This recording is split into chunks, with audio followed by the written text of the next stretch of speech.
Assalamualaikum warahmatullahi wabarakatuh. Selamat pagi murid-murid. Bagaimana kabar kalian hari ini? Alhamdulillah baik. Bagaimana puasa pada hari ini? Lancar semua kan? Alhamdulillahirrahmanirrahim. Sebelum kita memulai mata pelajaran pada kali ini, mari kita berdoa bersama untuk ketua kelas. Dimohon untuk dipimpin berdoanya. Dipersilakan. Berdoa mulai. Berdoa selesai. Baik, terima kasih ketua kelas. Mungkin murid-murid masih belum kenal saya ya.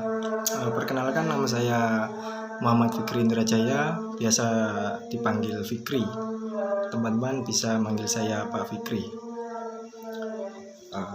Untuk pelajaran kita hari ini yaitu mengenai kelistrikan dan kemagnetan. Bisa saja disebut dengan listrik dan magnet. Mungkin teman-teman udah tahu apa itu listrik. Untuk listrik sendiri yaitu berasal dari kata Yunani yang berarti amber. Amber adalah suatu pohon damar yang biasa orang dulu mengetahuinya yaitu adalah pohon yang bisa menarik daun. Bagaimana bisa menarik daun? Yaitu dengan batang ambar tersebut digosokkan dengan kain, maka batang tersebut akan menarik daun-daun. Sama halnya dengan penggaris atau mistar.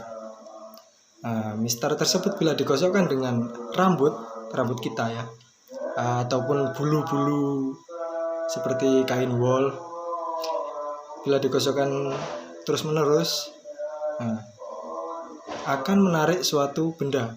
Benda apa itu? Kertas yang terpotong-potong kecil tersebut.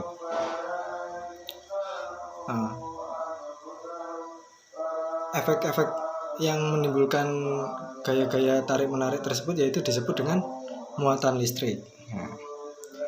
Untuk yang kedua yaitu medan listrik.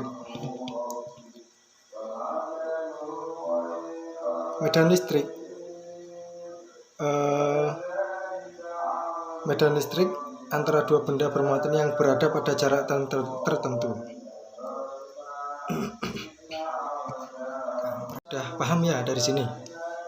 Untuk selanjutnya yaitu mengenai hukum Coulomb. Hukum Coulomb.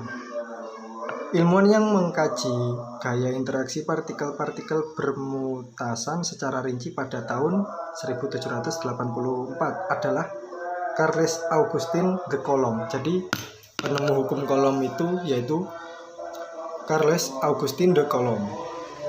Beliau lahir pada tahun 1736 sampai 1806.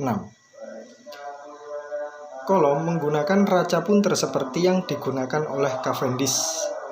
Siapa itu Cavendish? Cavendish yaitu penyelidik interaksi antara benda-benda yang menemukan nilai konstanta gravitasi. Dia menggunakan benda bermuatan yang dipisahkan dengan jarak. Dari hasil penyelidikan tersebut, dia menemukan bahwa gaya listrik yang terjadi sebanding dengan 1/r². Gaya listrik yang dihasilkan bergantung pada kuantitas muatan pada setiap benda, yang dinyatakan dengan I atau I besar.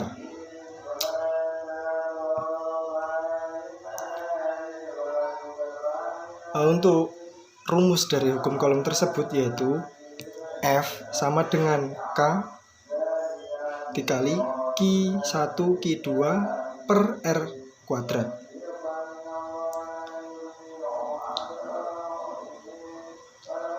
Nanti kita akan kasih soal-soal untuk mengenai hukum Coulomb tersebut. Untuk yang ketiga yaitu medan listrik. Adanya gaya antara dua benda bermuatan yang berada pada jarak tertentu memunculkan gagasan adanya medan di sekitar muatan tersebut. Gaya listrik pada sebuah benda bermuatan dikerahkan oleh medan listrik yang diciptakan oleh benda bermuatan lainnya. Gaya, udah tahu gaya itu apa? Mungkin teman-teman udah tahu apa itu gaya. Jadi gaya adalah sebuah besaran vektor. Sehingga medan listrik juga adalah besaran vektor. Kita mendefinisikan medan listrik di sebuah titik sebagai gaya listrik yang dialami oleh sebuah muatan uji di titik tersebut. Oleh karena itu, medan listrik adalah besaran vektor. Jadi medan listrik itu apa?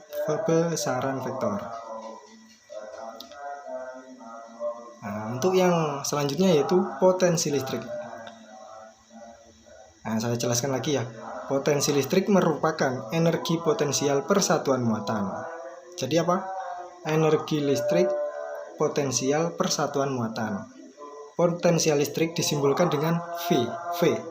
Jika muatan uji positif I dalam sebuah medan listrik memiliki energi potensial pada titik A, maka potensial listrik VA adalah VA sama dengan EPA per Q. Mungkin untuk pembahasan dari saya mengenai listrik sudah cukup ya teman-teman. Apabila mana Bapak ada salah, dimohon dimaafkan. Untuk materi selanjutnya yaitu kita bahas nanti pertemuan kedua yaitu medan listrik. Magnet. Baik, saya akhiri. Wassalamualaikum warahmatullahi wabarakatuh.